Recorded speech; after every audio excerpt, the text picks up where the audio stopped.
It's the first Sunday of the month, first Sunday morning of the first Sunday of the month, and my custom is to always go to one of the Psalms. And so today, we're going to talk about the first Psalm, the 34th, the 34th Psalm. And I've had a struggle really what to name this Psalm. I decided to use the closing words of this Psalm to capture it. And none that trust in Him shall be desolate.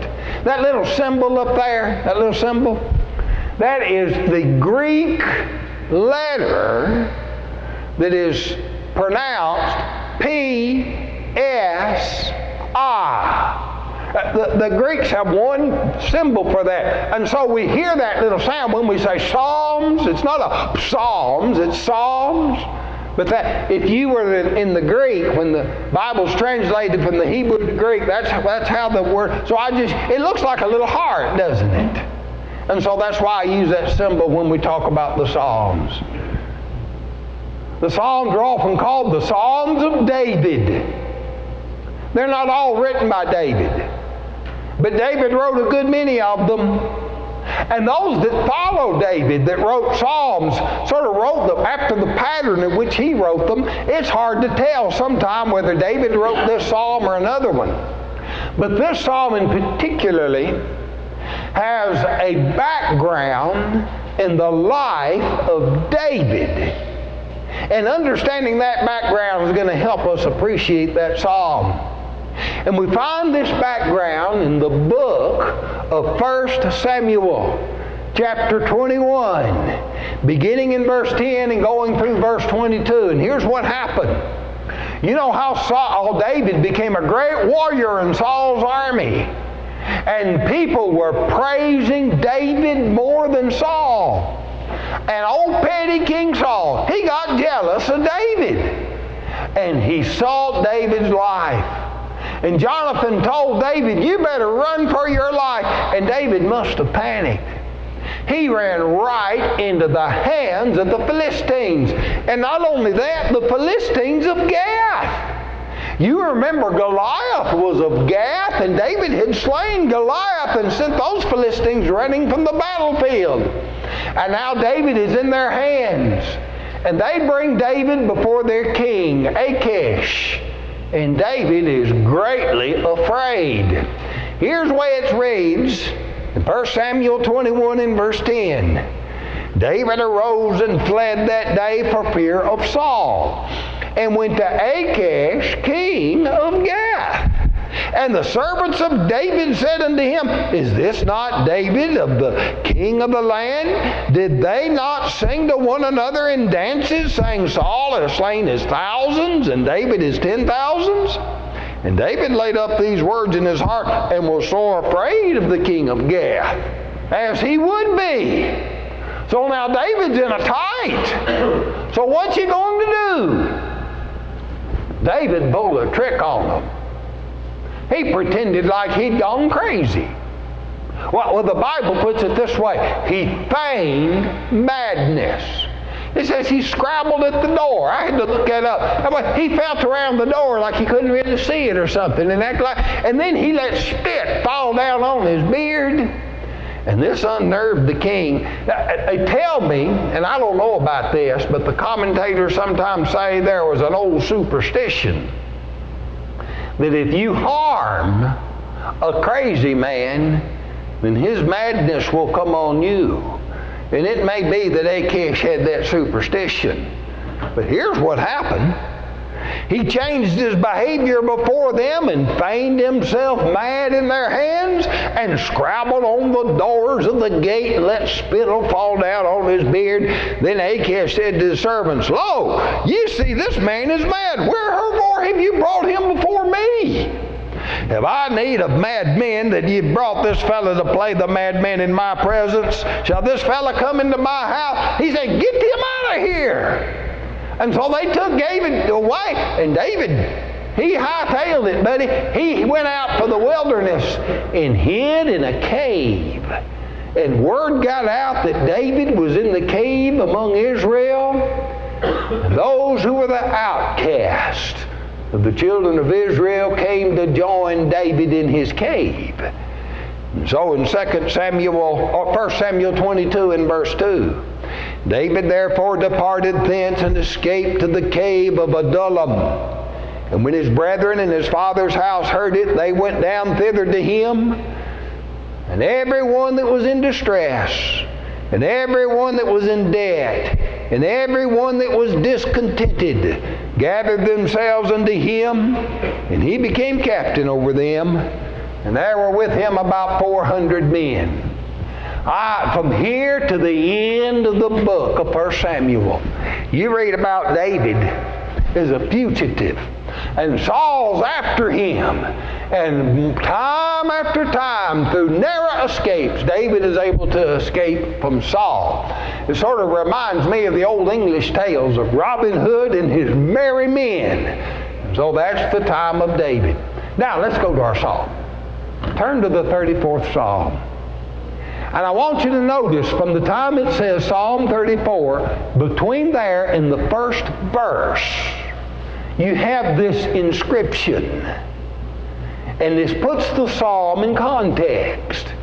It says, a psalm of David, when he changed his behavior before Abimelech, who drove him away, and he departed. Abimelech. Well, the king is called Achish, but Abimelech is kind of a common title for a Philistine king. Kind of like the kings of Egypt are called pharaohs, and the emperors of Rome are called Caesars. So these kings of the Philistines were called Abimelechs. And this is when David escaped from this particular Abimelech. And there's the context then for this psalm. And let's look now at the psalm itself. He begins, he's with these 400 men, and he said, you know what we all do? We ought to sing. Singing does so good for us when we gather together, doesn't it? And David, he was a singer. He led all these 400 men in that cave and said, let's just sing a song. And it's a song of God's deliverance. And he begins, I will bless the Lord at all times. His praise shall continually be in my mouth. Lori was asking me about that word bless the other night and getting ready for her ladies' day that she's going to do out at Leone. And when I think of bless, I always think of thanking God, but really as we looked it up, it means more than that. It means to send forth praise and adoration to God. Now God blesses us by providing us with benefits, but what can we give to God? We can give Him our worship. It comes up before God as a sweet-smelling savor. And when David says in verse 3, oh, magnify the Lord with me. Let us exalt His name together. That's all part of blessing the Lord. And then David says this, my soul shall make her boast in the Lord. The humble shall hear thereof and be glad. And one of the themes running through this psalm is the theme of humility. David's not bragging about how, boy, I pulled a fast one on those Philistines, didn't they? They thought I was crazy. He wasn't bragging on himself. He knew it was the Lord that had delivered him. And so his boast is of the Lord and not himself. And you know, you can hear a man brag about himself, and it doesn't really help you much. But when you hear someone that acknowledges his debt due unto the Lord, doesn't that make the humble glad? Well, it does. And this theme of humility, watch for it as we go through this psalm. He says, I sought the Lord, and He heard me and delivered me from all my fears. And we don't read about David praying to God in the psalm, but in the story, but we do in the psalm. So David, in his fear, must have turned to the Lord and then knew to thank the Lord for His deliverance when he acted like he had gone mad. And look at these men. 400. Here's a group over here. They looked unto Him and were lighted, and their faces were not ashamed. Sometimes you can look right at a fellow's face and tell what kind of mood they're in. They're fearful. Are they angry? Are they scared? Are they troubled? You can see it in the face. But these men, when they looked to the Lord, they were lightened. You could tell it in their face. They were confident. They cheered right up. They didn't look like they were ashamed. Here's a fellow over here. This poor man, look at that poor man. He cried, and the Lord heard him and delivered him, saved him out of his troubles.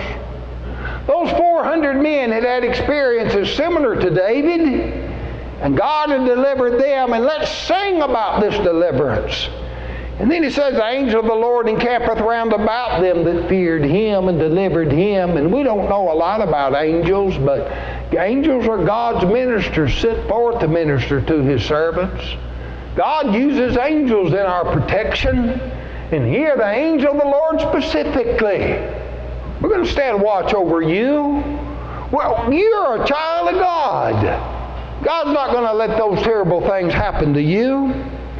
Oh, taste and see that the Lord is good. And blessed is the man that trusteth in him. I remember a commercial on TV. And I hadn't seen this for a long time, but some of you will remember this. You remember V8, and the fellow would say, try it, you'll like it. You know, a lot of people tried it and didn't like it. But try it, you'll like it. And then they'd say, well, it sure doesn't taste like tomato juice, you know. Well, that's kind of what David is saying. Try it and see. You remember I think it was some kind of potato chip commercial, which I bet you can't eat one. And you've done that, had somebody eat one, and boy, I've got to have another one of those. And that's the way it is when we trust in the Lord. And we experience his goodness. Just a little taste. You try that. You put your trust in him. And you'll see. You'll like it. And you'll want more. Oh, fear the Lord, all you saints. There's no want to them that fear him. Look at this lack of want. The young lions lack and suffer hunger, but they that seek the Lord, they'll not want any good thing. Remember that shepherd's of Psalm 23? The Lord is my shepherd, I shall not want. He supplies us with what we need. Now there's a sermon in this psalm. David says, come ye children, hearken unto me. I'll teach you the fear of the Lord. And then he's going to give us some good advice. And it starts this way. What man is he that desireth life and loveth many days that he may see good? And don't we all want that? Don't we all want a desirable life? Don't we all want to see good days? Well, we do. And here's some real practical advice on how to live a long life of good days. He says this, keep thy tongue from evil and thy lips from speaking guile. You know, so many times the hardships we have are those we bring on ourselves, and a lot of times it's because of foolish things that we have said.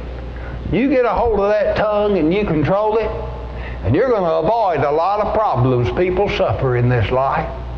And then he says this, depart from evil and do good. Well, that ought to be simple enough. And then seek peace and pursue it. Don't be the kind of fellow always out there looking for trouble. It'll find you. And so just good practical advice. You know, Peter preached this sermon in almost these same words. Peter read this psalm and wrote it right into one of his epistles. It says in 1 Peter 3, 10 through 12, for he that will love life and see good days, let him refrain his tongue from evil, and his lips that they speak no guile. Let him eschew evil and do good. Let him seek peace and pursue it. David, just quoting right out of this 34th Psalm. And then David adds this, Peter adds this, for the eyes of the Lord are over the righteous, and his ears are open to their prayers, but the face of the Lord is against them that do evil. Now let's go back to David. That's what he said. The eyes of the Lord are upon the righteous. His ears are open to their cry. The face of the Lord is against them that do evil, to cut off the remembrance of them from this earth. If Peter can learn from David, then we can learn from David, and we can learn from Peter. And then he goes on, the righteous cry, the Lord heareth, delivereth him out of his troubles. The Lord is near. That is, the Lord is nigh unto them that are of a broken heart, and save to such as be of a contrite spirit. Don't go to God in your pride saying, God, you got to help me. I've been so good. That's not the way you do it. There's the humble. There's the poor. There's the contrite. There's the broken. They're the ones the Lord will come to help. And I think of Jesus on the Sermon on the Mount. Blessed are the poor in spirit. They shall see God. And we do suffer afflictions. We're going to suffer in this life. But it says, many are the afflictions of the righteous, but the Lord delivereth them out of them all. You see, Christians have a way of suffering afflictions that the world doesn't know about. We suffer in hope. We suffer in comfort. We suffer with the love of our brethren and the love of God with us. And in our suffering, we are not broken. David alludes to that next. He keepeth all his bones, not one of them is broken. Now that might be literal or figurative, but you know that's fulfilled in Christ literally. The sacrifices the Jews were to offer on the altar, when they would slay the lamb, they weren't to break his bones. And Jesus on the cross, we read in John 19, 32 through 36. Then came the soldiers to break the legs of the first and of the other, which was crucified with him. But when they came to Jesus, they saw he was dead already. They brake not his legs. For these things were done that the Scripture should be fulfilled. And here's the 34th Psalm now. A bone of him will not be broken. Jesus suffered and died on the cross, but they didn't break his bones. And that would symbolize that they didn't break him either. He was faithful to his Father to the last. And we won't break under our afflictions either if we put our trust in the Lord. Evil shall slay the wicked, and they that hate the righteous shall be desolate. The Lord redeemeth the soul of his servants. And then the last words, the closing words. None of them that trust in him shall be desolate. There's a song in our book, Bring Christ Your Broken Life, written by a man, the words from Thomas Chisholm.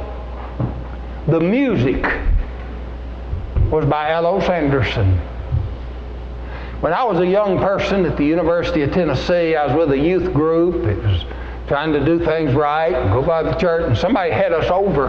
Come to find out, it was the granddaughter of L.O. Sanderson had us over to his house.